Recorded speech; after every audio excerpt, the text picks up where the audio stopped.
Jésus disait à ses disciples cette parabole. C'est comme un homme qui partait en voyage. Il appela ses serviteurs et leur confia ses biens. À l'un, il remit une somme de 5 talents. À un autre, 2 talents. Au troisième, un seul talent. À chacun selon ses capacités. Puis il partit. Aussitôt, celui qui avait reçu les 5 talents s'en alla pour les faire valoir et en gagna 5 autres. De même, celui qui avait reçu 2 talents en gagna 2 autres. Mais celui qui en avait reçu qu'un alla creuser la terre et cacha l'argent de son maître. Longtemps après, le maître de ses serviteurs revint et il leur demanda des comptes. Celui qui avait reçu 5 talents s'approcha, présenta 5 autres talents et dit, « Seigneur, tu m'as confié 5 talents. Voilà, j'en ai gagné 5 autres. » Son maître lui déclara, « Très bien, serviteur bon et fidèle.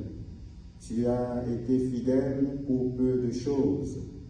Je t'en confierai beaucoup. Entre dans la joie de ton Seigneur. » Celui qui avait reçu 2 talents s'approcha aussi et dit, « Seigneur, tu m'as confié 2 talents. Voilà, j'en ai gagné 2 autres. » Son maître lui déclara, « Très bien, serviteur bon et fidèle. Tu as été fidèle pour peu de choses. Je t'en confierai beaucoup.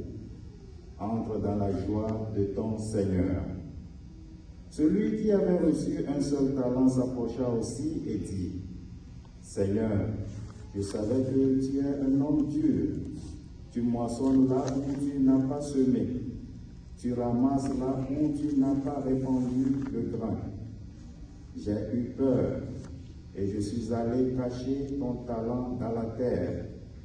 Le voici. Tu as ce qui t'appartient. » Son maître lui répliqua, « Serviteur mauvais et paresseux, tu savais que je moissonne là où je n'ai pas semé, que je ramasse le grain là où je ne l'ai pas répandu.